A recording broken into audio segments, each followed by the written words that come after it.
Welcome to Rants TV. Hi guys, nandito po tayo ngayon sa Magallanes in Makati City. Please samahan niyo po ako mag-update dito sa ongoing construction ng Phase 1 EDSA Rehabilitation and Repairs. Ayan na po sa harapan natin. Ito po yung northbound ang babaybayan natin hanggang Ayala Avenue in Makati City. Ito po yung update natin today, June 8, 2026.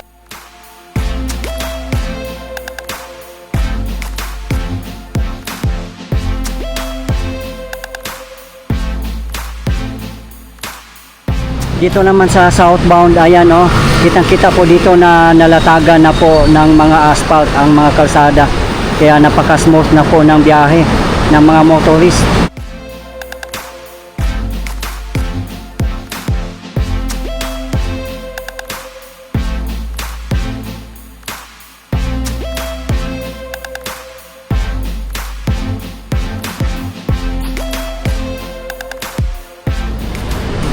Ang taas din po ng footbridge dito.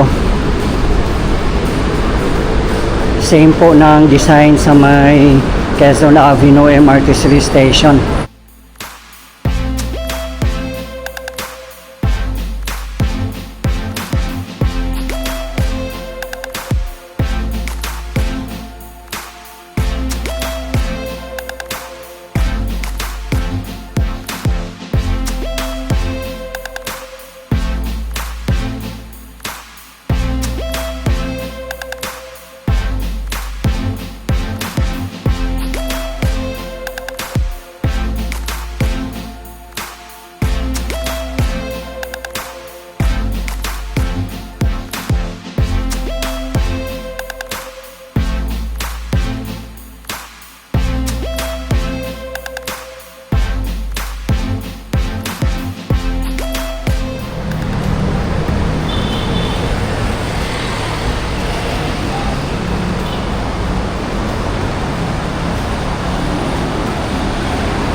Kitang-kita po natin guys na napaka-smooth na po ng biyahe ng mga motorist kasi no more lubak-lubak na.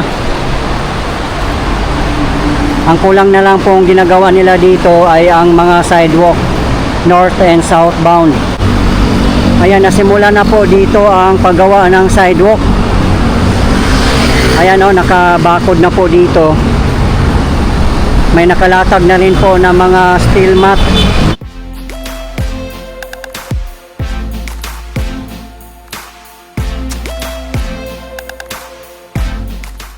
Grabe, ang laki na po ng improvement dito sa Magallanes. Nagsitaasan na po ng mga building.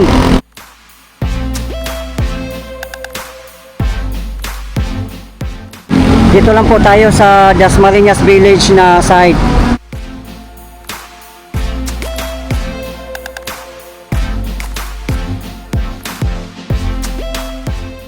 Ganito lang po kalawak ang magiging sidewalk dito. Nasa 4 meters din po ang lapad nito.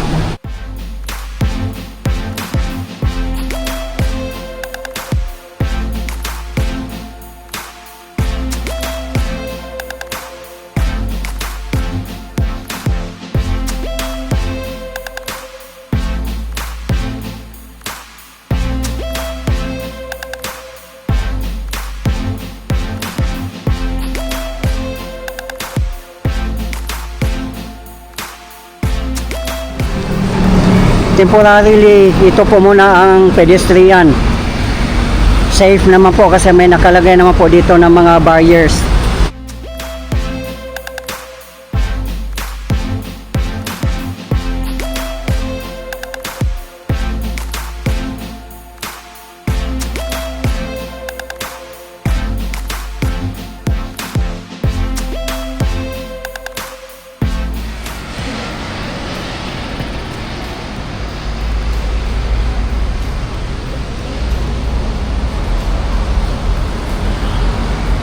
Sa mga hindi nakakaalam, kaya nilaparan po ang mga sidewalk dito sa kahabaan ng EDSA kasi kasama na po ang bike lane. Naka-elevate na po ang mga bike lane. At doon sa may bandang Orense, Guadalupe, Makati City ay almost done na po ang mga sidewalk doon. Kaya makikita nyo po kung gaano kaganda ang bagong design ng mga sidewalk. Lalayunin po ng ating pamahalaan na magiging walkable at pedestrian friendly ang ating mga sidewalk, lalo na sa kahabaan ng EDSA.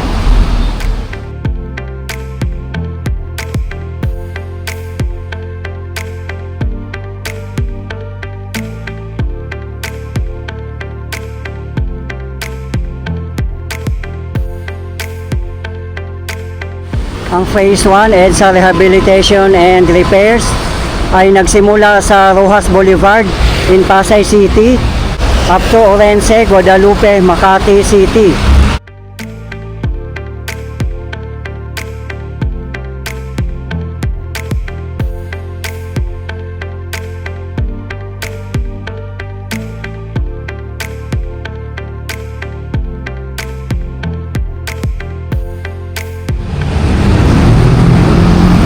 Ang Phase 2 naman po ay nagsimula sa Guadalupe in Makati City up to Cubao in Quezon City. Meron din po tayong update guys sa may Guadalupe. Nasa aking previous video lang po. Ang status naman po doon ay tapos na po ang paglatag ng mga asphalt sa may Guadalupe area. Ang kulang na lang pong gagawin nila doon ay mga sidewalk na lang po.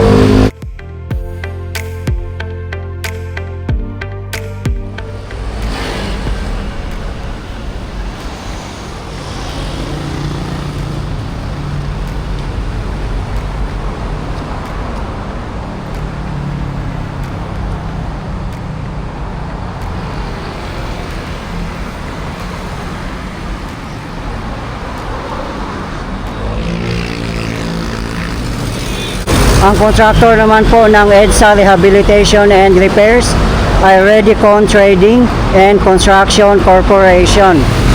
Expected po matatapos ang Phase 1 by July 2026.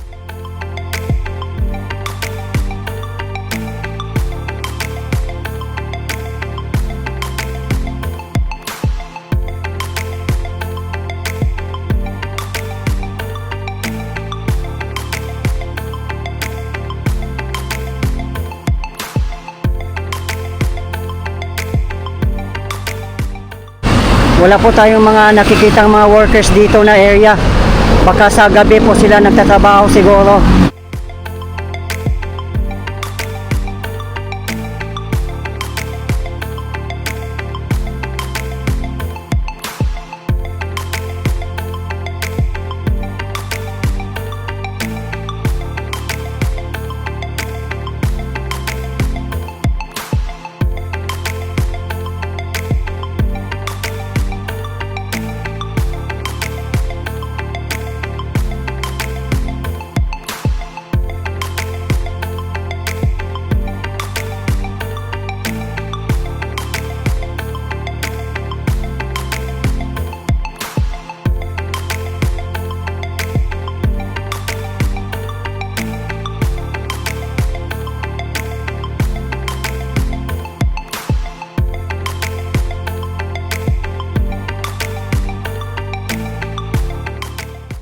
Ayan po yung mga steel mat na gagamitin po nila.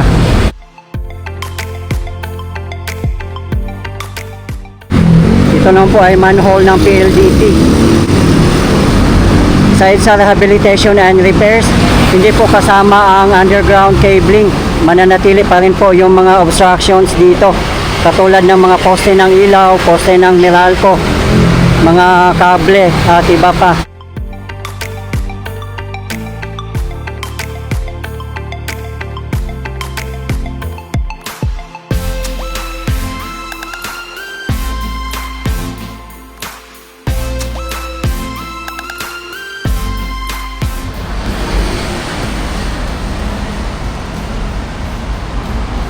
Sa may southbound naman po ay hindi pa nasisimulan ang sidewalk doon sa kabilang side natin.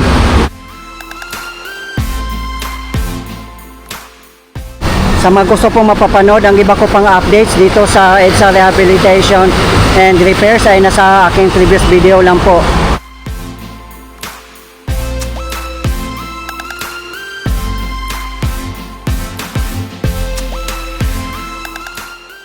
Kung matatapos na po yung sidewalk dito na area, for sure marami na pong maenggan yung maglakad. Kasi Ayala at Magallanes ang lapit lang pong lakarin.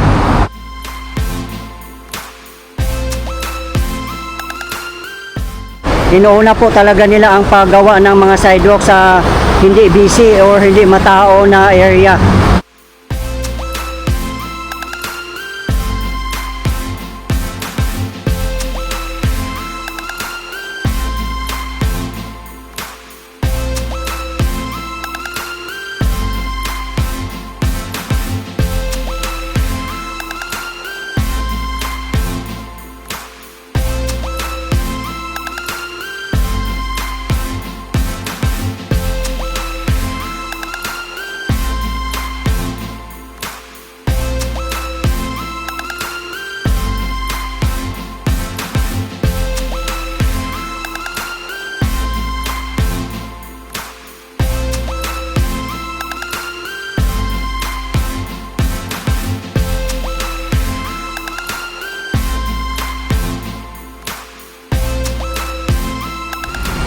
Kudos po sa national government, DPWH, MMDA, mga LGU, at sa lahat ng bumubuo ng EDSA Rehabilitation and Repairs.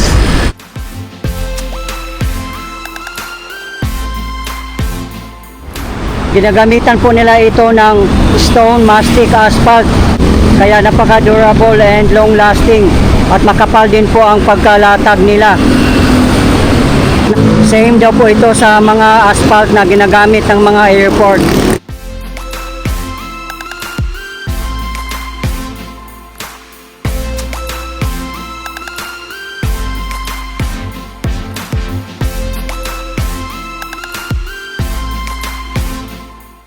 At ito naman po ay tatanggalin din po ito lahat. Yan po ang ginagamit nila sa vertical gardens.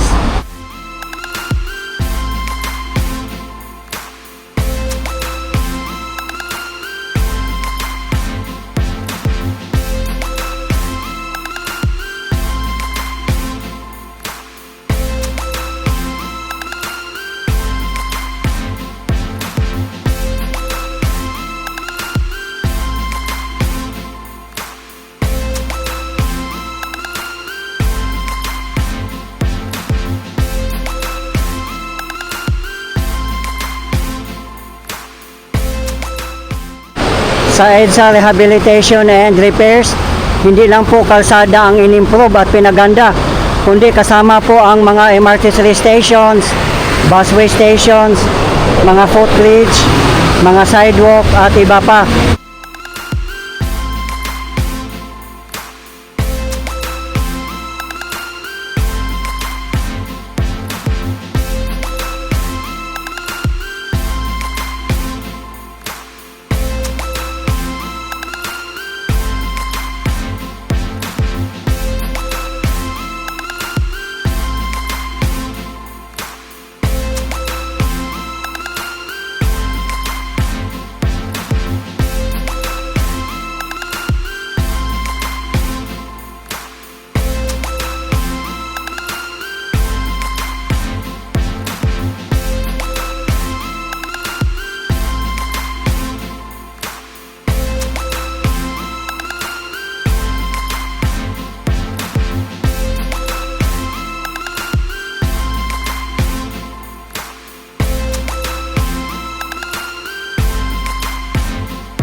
Katulad nitong mga bakod, tatanggalin po lahat yan.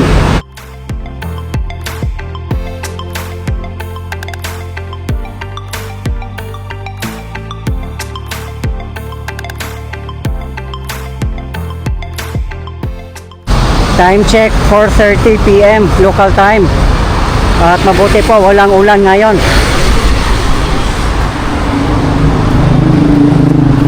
Halos araw-araw na po umuulan dito sa Metro Manila. Kaya puspusan na rin po ang paggawa nila. Sa mga gusto pong mapapanood ang iba ko pang updates, katulad ng flood control ng Marikina City, Quezon City, and Pasig City sa kahabaan ng Marikina River, ay nasa aking previous video lang po, as well as MRT 7 updates.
Dito naman masikip na yung existing sidewalk dito.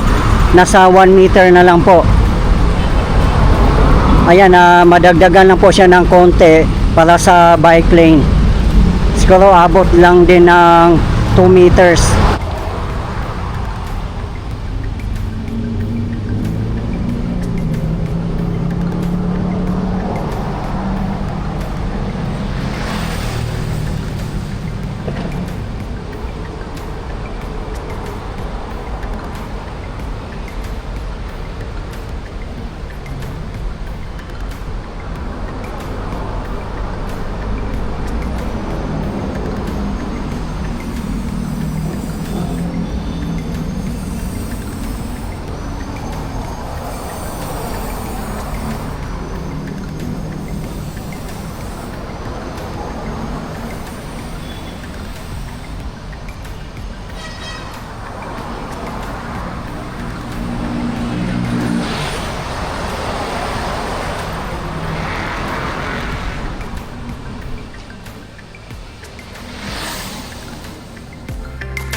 Dami na po mga bus na kapila dito, pa southbound po ito lahat. Papasok po ito sa may One Ayala bus terminal. Rush hour na po kasi. Ayan na po sa harapan natin ang Ayala MRT3 station. Hindi pa rin po yan na re-rehabilitate.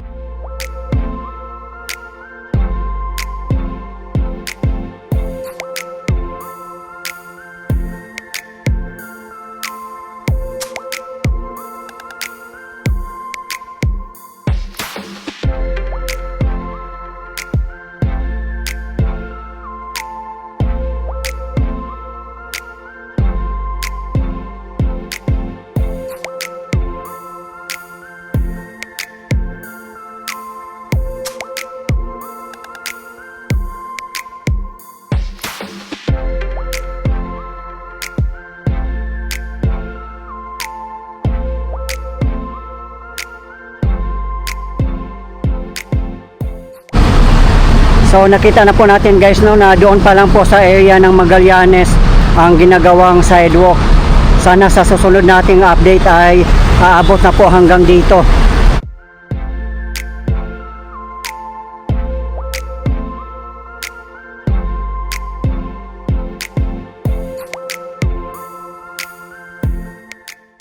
Okay guys, ito po yung latest update natin ngayon dito sa Phase 1 EDSA Rehabilitation and Repairs. Magallanes to Ayala Avenue segment in Makati City as of today, June 8, 2026. Maraming salamat po sa patuloy niyong suporta at panonood ng aking mga videos. I really appreciate po. At hindi po ako magsasawang i-update kayo, lalong-lalo na po sa mga government infrastructures. Mabuhay ang Pilipinas. Okay guys, thank you for watching and keep safe everyone.